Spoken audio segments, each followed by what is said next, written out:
Feliz y bendecido día, aprendiendo un curso de milagros. El secreto de la verdadera oración es olvidarte de las cosas que crees necesitar. Pedir algo específico es igual que ver el pecado primero y luego perdonarlo. Del mismo modo, al orar pasas por alto tus necesidades específicas, tal como las ves, y las dejas en manos de Dios.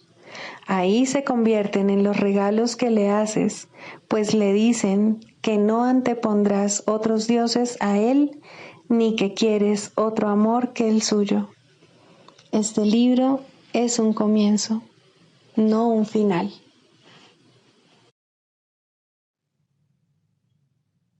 Del prefacio que postula, párrafo 11. La visión de Cristo es el don del Espíritu Santo, la alternativa que Dios nos ha dado contra la ilusión de la separación y la creencia en la realidad del pecado, la culpabilidad y la muerte. Es la única corrección para todos los errores de percepción, la reconciliación de los aparentes opuestos en los que se basa este mundo. Su benévola luz muestra todas las cosas desde otro punto de vista, reflejando el sistema de pensamiento que resulta del conocimiento y haciendo que el retorno a Dios no solo sea posible, sino inevitable. Lo que antes se consideraba una injusticia que alguien cometió contra otro, se convierte ahora en una petición de ayuda y de unión. El pecado, la enfermedad y el ataque se consideran ahora percepciones falsas que claman por el remedio que procede de la ternura y el amor. Las defensas se abandonan porque donde no hay ataque no hay necesidad de ellas. Las necesidades de nuestros hermanos se vuelven las nuestras porque son nuestros compañeros en la jornada de regreso a Dios. Sin nosotros, ellos perderían el rumbo. Sin ellos, nosotros jamás podríamos encontrar el nuestro. Introducción. Este es un curso de milagros. Es un curso obligatorio. Solo el momento en que decides tomarlo es voluntario. Tener libre albedrío no quiere decir que tú mismo puedas establecer el plan de estudios. Significa únicamente que puedes elegir lo que quieres aprender en cualquier momento dado. Este curso no pretende enseñar el significado del amor, pues eso está más allá de lo que se puede enseñar. Pretende, no obstante, despejar los obstáculos que impiden experimentar la presencia del amor, el cual es tu herencia natural. Lo opuesto al amor es el miedo, pero aquello que todo lo abarca no puede tener opuestos. Este curso puede, por lo tanto, resumirse muy simplemente de la siguiente manera. Nada real puede ser amenazado. Nada irreal existe. En esto radica la paz de Dios. Capítulo 1. El significado de los milagros. Primero, principios de los milagros. Principio 34. Los milagros le devuelven a la mente su llenura. Al expiar su sensación de carencia, establecen perfecta protección. La fortaleza del espíritu no da cabida a intromisiones.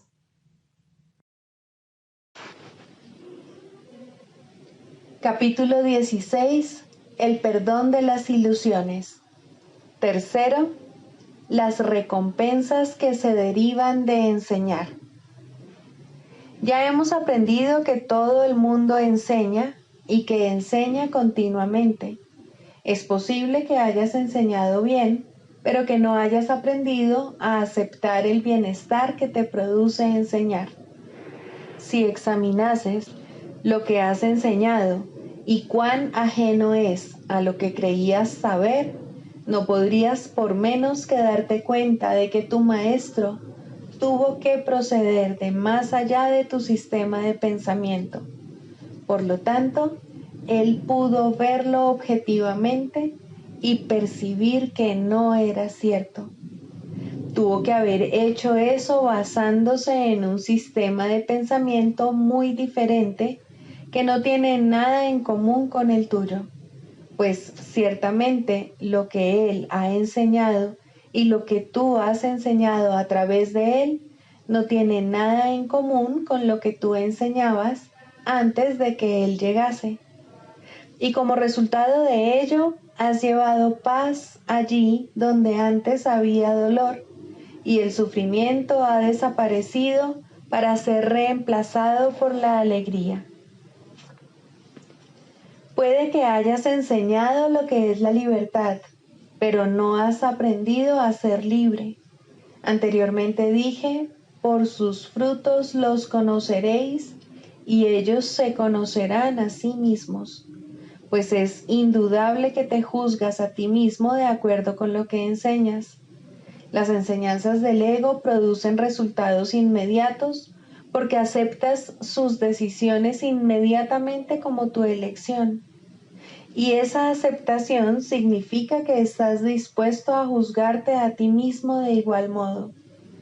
Causa y efecto están claramente definidos en el sistema de pensamiento del ego, pues todo tu aprendizaje ha estado encauzado a establecer la relación que hay entre ellos. Y como no ibas a tener fe en lo que tan diligentemente te enseñaste a creer, recuerda, no obstante, cuánto cuidado has ejercido al elegir sus testigos y cuánto al evitar los que hablan en favor de la causa de la verdad y de sus efectos. ¿No te demuestra el hecho de que no hayas aprendido lo que has enseñado, que no percibes a la filiación como una? ¿Y no te demuestra ello también que no te consideras a ti mismo uno? Pues es imposible enseñar eficazmente si se carece de convicción, y es igualmente imposible que la convicción se encuentre fuera de ti. Jamás podrías haber enseñado lo que es la libertad a no ser que creyeses en ella. Lo que enseñaste, pues, tuvo que haber procedido de ti. Sin embargo, es evidente que no conoces el ser que eres y que no lo reconoces a pesar de que está activo. Lo que está activo tiene que estar presente, y solo si niegas sus obras podrías negar su presencia. El propósito de este curso es que aprendas a conocerte a ti mismo. Has enseñado lo que eres, pero no has permitido que lo que eres te enseñe a ti. Has tenido sumo cuidado en evitar lo obvio y en no ver la verdadera relación que existe entre causa y efecto, la cual es perfectamente evidente. Dentro de ti, no obstante, se encuentra todo lo que has enseñado. ¿Qué parte de ti puede ser la que no lo ha aprendido? Tiene que ser esa parte que realmente es externa a ti, no porque tú la hayas proyectado, sino porque así es en verdad. Y es esa parte que has aceptado dentro de ti la que no es lo que tú eres. Lo que aceptas en tu mente no puede realmente cambiarla. Las ilusiones no son sino creencias en algo que no existe, y el aparente conflicto entre la verdad y la ilusión solo puede ser resuelto separándote de la ilusión y no de la verdad. Lo que has enseñado ya ha logrado esto, pues el Espíritu Santo es parte de ti. Al haber sido creado por Dios, Él no ha abandonado ni a Dios ni a su creación. Él es a la vez Dios y tú, del mismo modo en que tú eres a la vez Dios y Él. pues la respuesta de Dios a la separación te aportó más que lo que tú trataste de llevarte contigo. Él te protegió tanto a ti como a tus creaciones, al mantener unido a ti lo que tú quisiste excluir. Y tus creaciones ocuparán el lugar de lo que tú admitiste para reemplazarlas. Tus creaciones son muy reales, pues forman parte del ser que desconoces. Se comunican contigo a través del Espíritu Santo y, para que aprendas a enseñar lo que eres, te ofrecen gustosamente su poder y gratitud por su creación a ti, que eres su hogar. Tú, que eres anfitrión de Dios, lo eres también de ellas, pues nada real ha abandonado jamás la mente de su creador, y lo que no es real nunca estuvo en ella. Tú no eres dos seres en conflicto. ¿Qué puede haber más allá de Dios? Si tú, que lo contienes a Él y a quien Él contiene, eres el universo, todo lo demás tiene que estar afuera, donde no existe nada. Has enseñado esto y desde muy lejos en el universo, aunque no desde más allá de ti mismo, los testigos de tu enseñanza se han congregado para ayudarte a aprender. Su gratitud se ha unido a la tuya y a la de Dios para fortalecer tu fe en lo que enseñaste, pues lo que enseñaste es verdad. Si eliges estar solo, te excluyes a ti mismo de tu enseñanza y te mantienes separado de ella. Pero unido a ellos, no puedes sino aprender que solamente te enseñaste a ti mismo y que aprendiste de la convicción que compartiste con ellos. Este año comenzarás a aprender y a hacer que lo que aprendas sea comparable a lo que enseñas. Has elegido esto al estar dispuesto a enseñar. Aunque enseñar parecía ocasionarte dolor, dispondrás del gozo que se deriva de ello, pues dicho gozo reside en el alumno que se le ofrece al maestro con gratitud y lo comparte con él. A medida que sigas aprendiendo, tu gratitud hacia tu ser que te enseña lo que él es, aumentará y te ayudará a honrarlo, y te darás cuenta de su poder, de su fuerza y de su pureza, y lo amarás como su Padre lo ama. Su reino no tiene límites ni fin, ni hay nada en él que no sea perfecto y eterno. Tú eres todo esto y no hay nada aparte de esto que pueda ser lo que tú eres. Tu santísimo ser es digno de toda alabanza por lo que eres y por lo que es aquel que te creó como eres. Tarde o temprano todo el mundo tiene que construir un puente para salvar la brecha que se imagina existe entre sus dos seres. Cada cual construye dicho puente, a través del cual salvará la brecha que le separa de su ser, tan pronto como esté dispuesto a hacer un ligero esfuerzo por construirlo. Sus parvos esfuerzos están poderosamente respaldados por la fortaleza del cielo y por la voluntad conjunta de todos los que hacen que el cielo sea lo que es, al estar unidos dentro de él. Y así, todo aquel que está dispuesto a cruzar es literalmente transportado hasta el otro lado. Tu puente está mejor construido de lo que te imaginas y tus pies están firmemente asentados en él. No dudes de que la atracción de los que están al otro lado esperándote no te vaya a ayudar a cruzar sin contratiempos, pues llegarás a donde quieres estar y a donde te aguarda tu ser.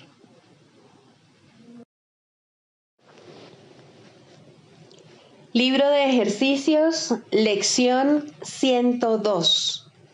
Comparto con Dios su voluntad de que yo sea feliz. Tú no quieres sufrir. Tal vez creas que el sufrimiento te puede aportar algo y que en cierta medida todavía creas que te aporta algo que deseas. Esta creencia, no obstante, ha quedado sin duda quebrantada ahora, por lo menos lo suficiente como para permitirte ponerla en duda y empezar a sospechar que en realidad no tiene sentido. Aún no ha desaparecido, mas ya no tiene las raíces que en un tiempo la sujetaban con firmeza a los ocultos y tenebrosos recovecos de tu mente. Hoy trataremos de disminuir aún más su debilitado agarre y de darnos cuenta de que el dolor no tiene objeto, ni causa, ni poder alguno con que lograr nada. No puede aportarte nada en absoluto. No te ofrece nada y no existe. Y todo lo que crees que te ofrece es tan inexistente como él. Has sido esclavo de algo que no es nada. Sé libre hoy de unirte a la feliz voluntad de Dios. Durante varios días continuaremos dedicando nuestras sesiones de práctica a llevar a cabo ejercicios que han sido diseñados para ayudarte a encontrar la felicidad que la voluntad de Dios ubicó en ti. Ahí se encuentra tu hogar y tu seguridad. Ahí se encuentra tu paz. Y ahí no hay miedo. Ahí se encuentra la salvación. Ahí por fin encuentras descanso. Da comienzo hoy a tus sesiones de práctica con esta declaración de que aceptas lo que la voluntad de Dios dispone para ti. Comparto con Dios su voluntad de que yo sea feliz y acepto ahora la felicidad como mi función. Busca entonces esa función en lo más recóndito de tu mente, pues está ahí, esperando tan solo tu decisión. No puedes dejar de encontrarla una vez que te des cuenta de que esa es tu decisión y de que compartes con Dios su voluntad. Sé feliz, pues tu única función aquí es la felicidad. No tienes por qué ser menos amoroso con el Hijo de Dios que aquel cuyo amor lo creó tan amoroso como Él mismo. Además de estos descansos de 5 minutos cada hora, haz frecuentes pausas hoy para decirte a ti mismo que ahora has aceptado la felicidad como tu única función aquí. Y ten por seguro que al hacer esto, te estarás uniendo a la voluntad de Dios.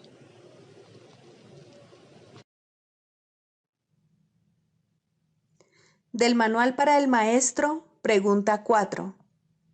¿Cuáles son las características de los maestros de Dios? 2.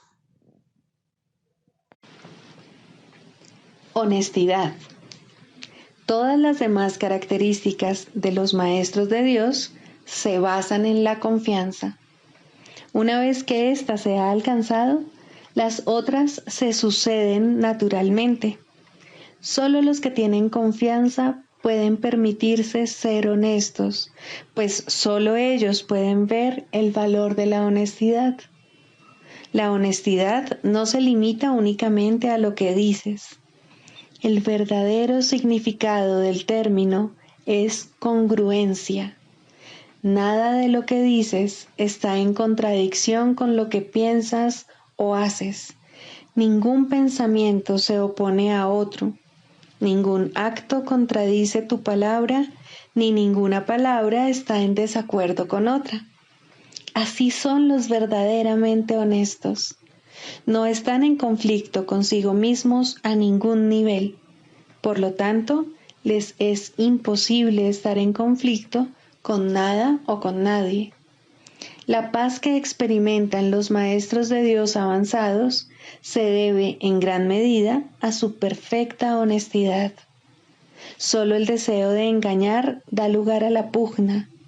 El que es uno consigo mismo no puede ni siquiera concebir el conflicto. El conflicto es el resultado inevitable del autoengaño, y el autoengaño es deshonestidad. Para un maestro de Dios, nada supone un desafío, pues ello implicaría que se abrigan dudas, y la confianza en la que los maestros de Dios descansan con absoluta seguridad hace que les sea imposible dudar. Por lo tanto, solo pueden triunfar. En esto, como en todo, son honestos. Solo pueden triunfar porque nunca hacen su propia voluntad. Eligen por toda la humanidad, por todo el mundo y por todas las cosas que en él habitan, por lo que es inalterable e inmutable, más allá de las apariencias, y por el Hijo de Dios y su Creador. ¿Cómo no iban a triunfar? Eligen con perfecta honestidad, tan seguros de sí mismos como de su elección.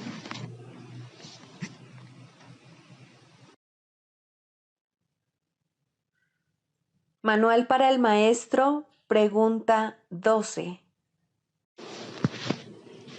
¿Cuántos maestros de Dios se necesitan para salvar el mundo? La respuesta a esta pregunta es uno solo. Un maestro absolutamente perfecto que haya completado su aprendizaje es suficiente. Este maestro santificado y redimido se convierte en el ser que es el Hijo de Dios, quien siempre fue únicamente espíritu. Ya no se ve a sí mismo como un cuerpo, y ni siquiera como que se halla dentro de un cuerpo. Por lo tanto, es ilimitado, y al no tener límites, sus pensamientos están unidos eternamente a los de Dios. La percepción que tiene de sí mismo está basada en el juicio de Dios, no en el suyo propio. De esta manera comparte la voluntad de Dios y lleva sus pensamientos a las mentes que todavía están engañadas. Es eternamente uno porque es tal como Dios lo creó. Ha aceptado a Cristo y se ha salvado. De esta forma, el Hijo del Hombre se vuelve el Hijo de Dios. Esto no es realmente un cambio, es más bien un cambio de mentalidad. Nada externo cambia, pero todo lo interno refleja ahora únicamente el amor de Dios. Ya no hay que temer a Dios, pues la mente no ve ninguna razón para el castigo. Los maestros de Dios aparentan ser muchos, pues eso es lo que necesita el mundo. Mas al estar unidos en un solo propósito, el cual comparten con Dios, ¿cómo podría haber separación entre ellos? ¿Qué importa entonces si se presentan de muchas maneras? Sus mentes son una, y así su unión es total. Y Dios opera ahora a través de ellos cual uno solo, pues eso es lo que son. ¿Por qué es necesaria la ilusión de que hay muchos? Únicamente porque para los ilusos la realidad no es comprensible. Son muy pocos los que pueden oír la voz de Dios, y ni siquiera estos pueden comunicar sus mensajes directamente por medio del Espíritu que se los dio. Necesitan un medio a través del cual puedan comunicarse con aquellos que no se dan cuenta de que son espíritus. Un cuerpo que éstos puedan ver, una voz que comprendan y escuchen, sin el temor que la verdad suscitaría en ellos. No olvides que la verdad solo puede llegar allí donde se le da la bienvenida sin temor. Por eso es por lo que los maestros de Dios necesitan un cuerpo, pues de otra manera su unidad no se podría reconocer directamente. Lo que convierte a los maestros de Dios en maestros es su reconocimiento del verdadero propósito del cuerpo.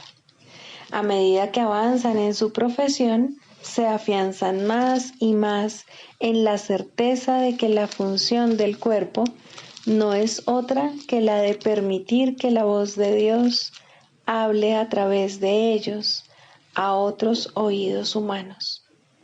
Estos oídos llevarán a la mente del oyente mensajes que no son de este mundo, y la mente entenderá debido a su origen.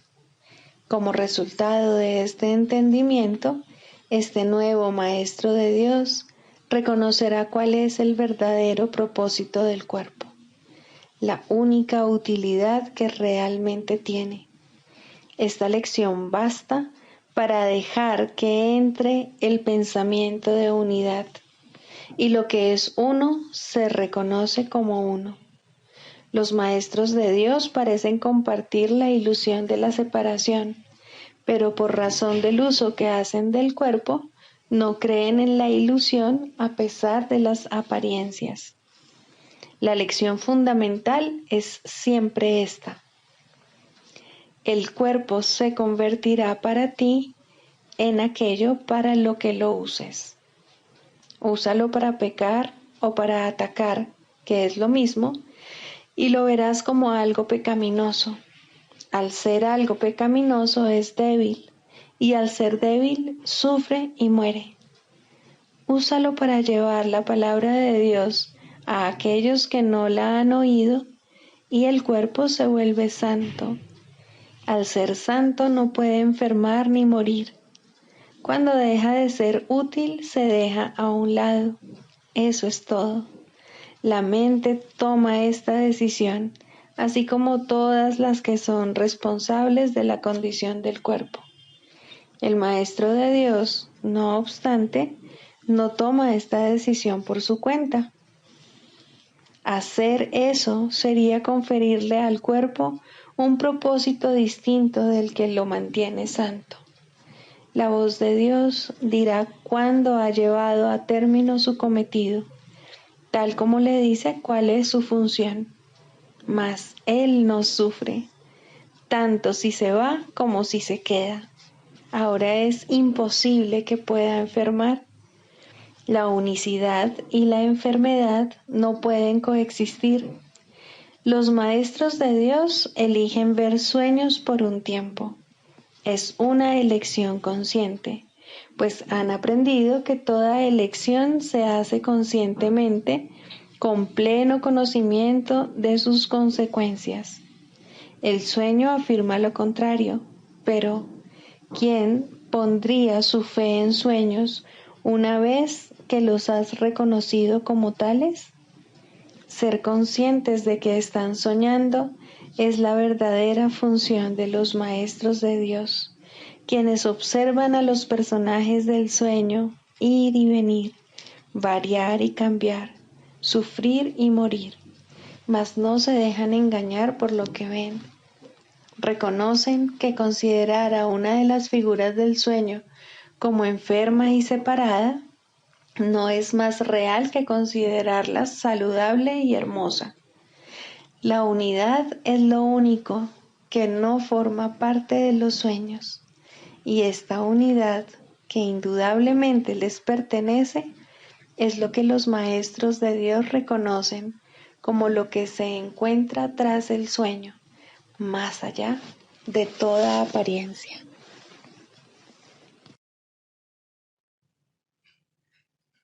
Clarificación de términos. El perdón, la faz de Cristo.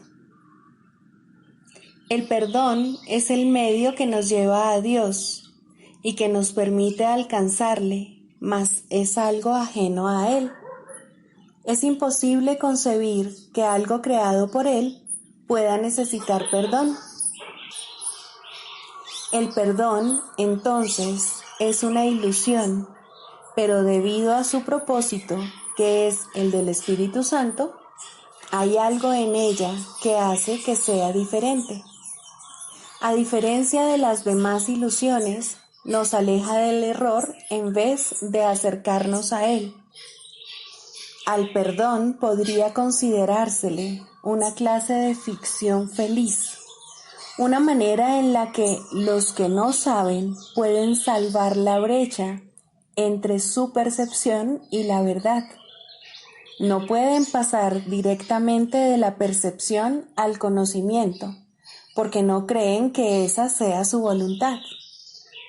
Esto hace que Dios parezca ser un enemigo en lugar de lo que realmente es, y es precisamente esta percepción de mente la que hace que no estén dispuestos a simplemente ascender y retornar a Él en paz. Y de este modo necesitan una ilusión de ayuda, porque se encuentran desvalidos, un pensamiento de paz porque están en conflicto. Dios sabe lo que su Hijo necesita antes de que Él se lo pida. Dios no se ocupa en absoluto de la forma, pero al haber otorgado el contenido, su voluntad es que se comprenda, y eso basta. Las formas se adaptan a las necesidades, pero el contenido es inmutable, tan eterno como su Creador. Antes de que el recuerdo de Dios pueda retornar, es necesario ver la faz de Cristo. La razón es obvia. Para ver la faz de Cristo se requiere percepción. El conocimiento no es algo que se pueda ver, pero la faz de Cristo es el gran símbolo del perdón. Es la salvación. Es el símbolo del mundo real. El que la ve deja de ver el mundo. Está tan cerca ya del umbral del cielo como es posible estar mientras aún esté afuera. Mas desde ahí, un paso más basta para entrar. Es el paso final, y ese se lo dejamos a Dios. El perdón es un símbolo también, pero en cuanto que símbolo exclusivo de la voluntad del Padre, no puede ser dividido. Y así, la unidad que refleja se convierte en su voluntad. Eso es lo único que aún está en el mundo en parte y que, al mismo tiempo, es el puente que conduce al cielo. La voluntad de Dios es lo único que existe. Lo único que podemos hacer es pasar de la nada al todo, del infierno al cielo. ¿Es esto una jornada? No, en verdad no lo es, pues la verdad no va a ninguna parte. Pero las ilusiones cambian según el lugar o la época. El paso final no es más que otro cambio. Por ser una percepción, es en parte irreal. Sin embargo, esa parte desaparecerá. Lo que entonces quedará será la paz eterna y la voluntad de Dios. Ahora ya no hay deseos, pues los deseos cambian. Incluso lo que una vez se deseó puede volverse indeseable. Esto es así porque el ego jamás puede estar en paz. Pero la voluntad es constante por ser el don de Dios, y lo que Él da es siempre como Él mismo. Este es el propósito de la faz de Cristo. Es el regalo de Dios para la salvación de su Hijo. Contempla únicamente esto y habrás sido perdonado.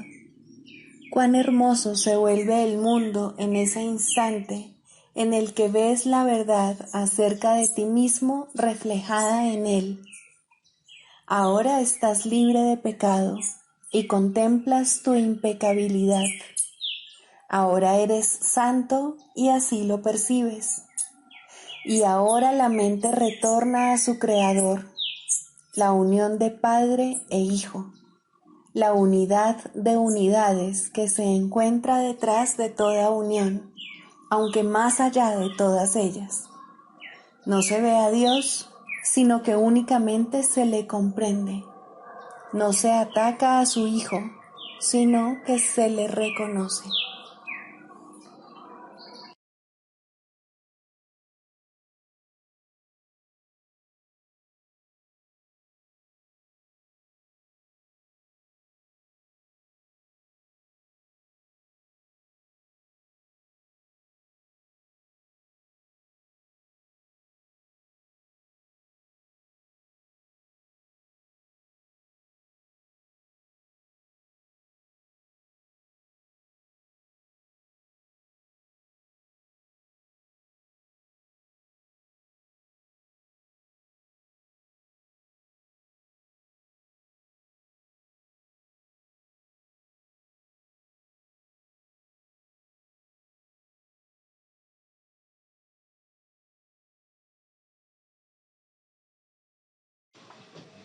Tres.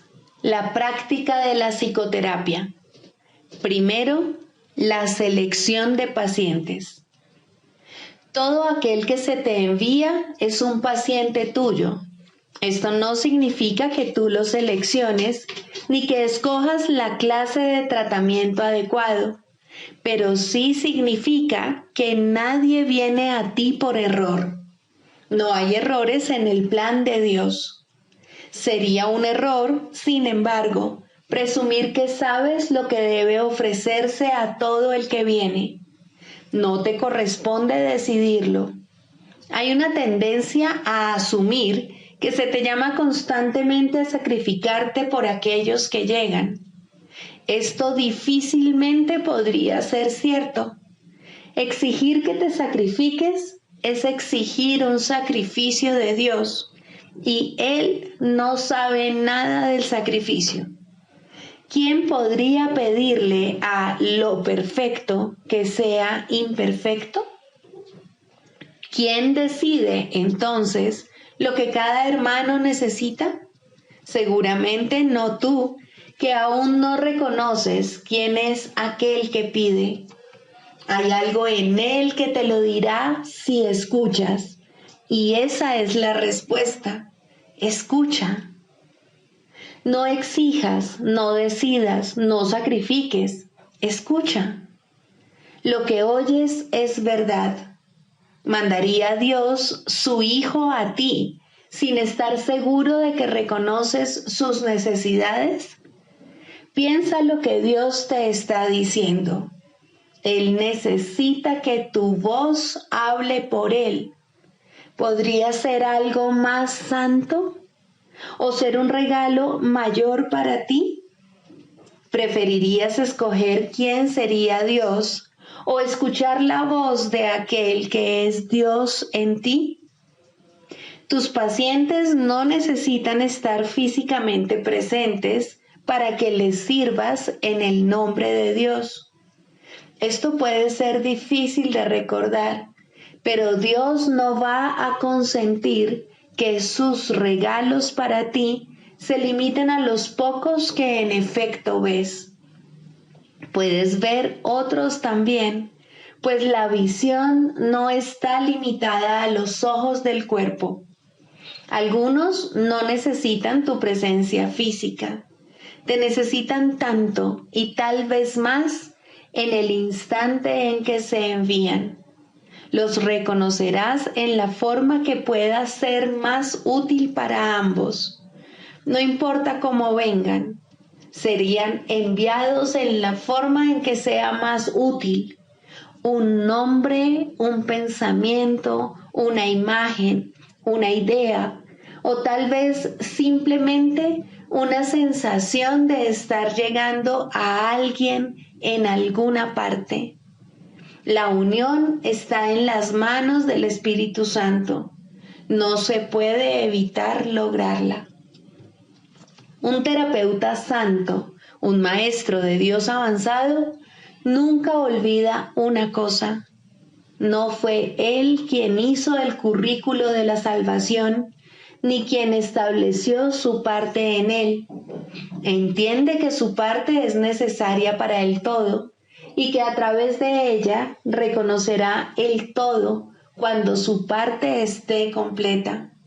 Entre tanto, debe aprender, y sus pacientes son el medio que se le ha enviado para su aprendizaje. ¿Qué otra cosa sino gratitud podría sentir por ellos y hacia ellos? Traen consigo a Dios.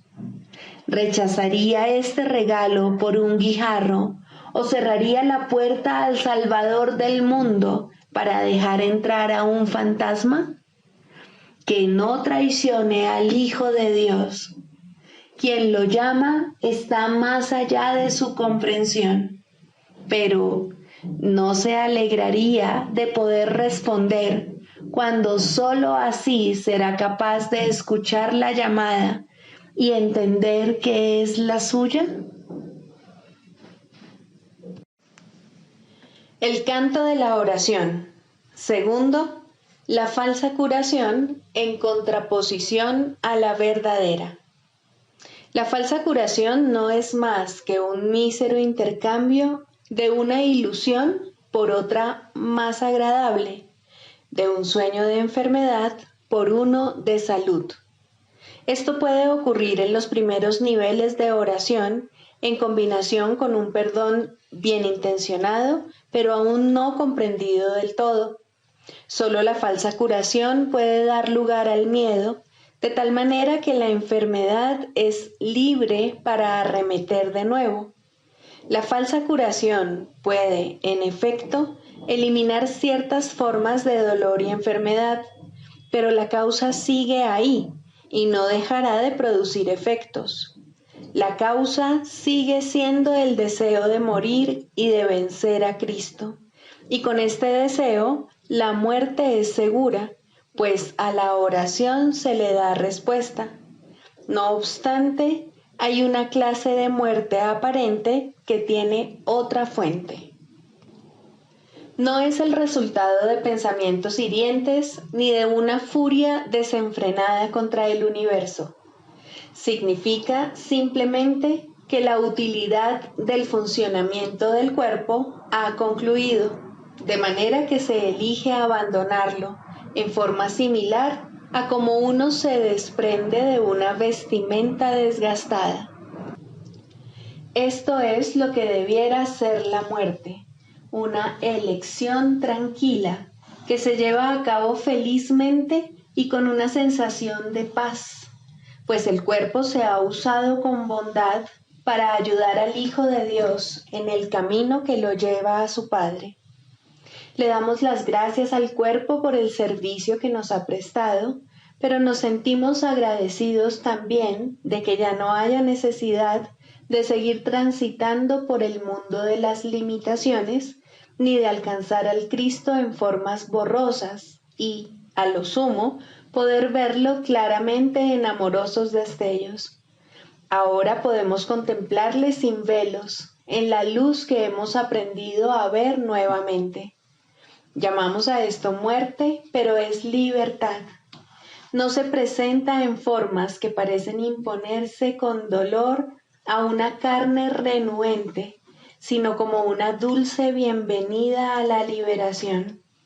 Si ha habido verdadera curación, esta puede ser la forma en que la muerte llegue cuando sea el momento de descansar por un rato de la labor gustosamente realizada y gustosamente concluida.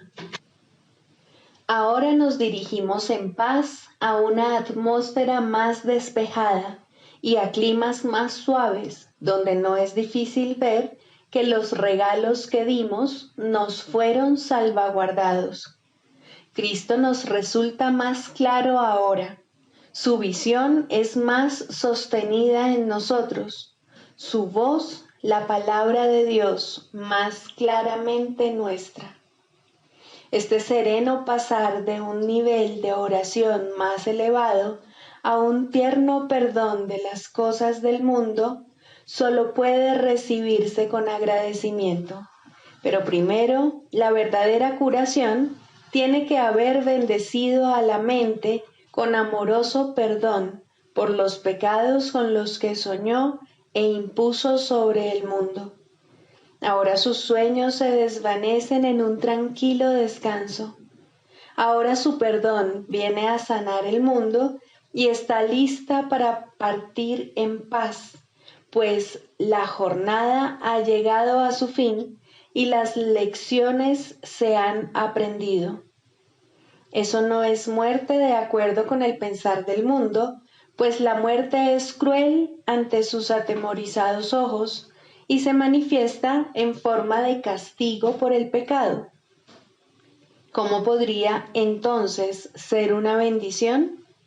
¿Y cómo puede dársele la bienvenida cuando se le debe temer? ¿Qué curación ha tenido lugar en semejante visión de lo que no es, sino la apertura del portal a un nivel de oración más elevado y a la dispensación de una amorosa justicia? La muerte es una recompensa, no un castigo, pero este punto de vista solo puede proceder de una curación que el mundo no puede concebir. No hay tal cosa como una curación parcial. Lo que solo intercambia ilusiones no ha hecho nada. Lo que es falso no puede ser parcialmente cierto. Si has sanado, tu curación es total. El perdón es el único regalo que puedes dar y el único que puedes recibir. La falsa curación se basa en la sanación del cuerpo, pero deja la causa de la enfermedad intacta, lista para arremeter de nuevo hasta que, en aparente victoria, provoca una muerte cruel. Se puede mantener a raya por algún tiempo y puede haber un breve respiro mientras aguarda para descargar su venganza contra el Hijo de Dios. Mas no se puede superar hasta que toda la fe que se había depositado en ella se deje de lado y se ponga en cambio en el sustituto que Dios ha provisto para los sueños malvados, un mundo en el que no hay un velo de pecado que lo mantenga en las tinieblas y desconsolado. Por fin las puertas del cielo se abren de par en par y el Hijo de Dios es libre para entrar al hogar que está listo para darle la bienvenida y que fue preparado antes que el tiempo fuese y que aún continúa esperando por él.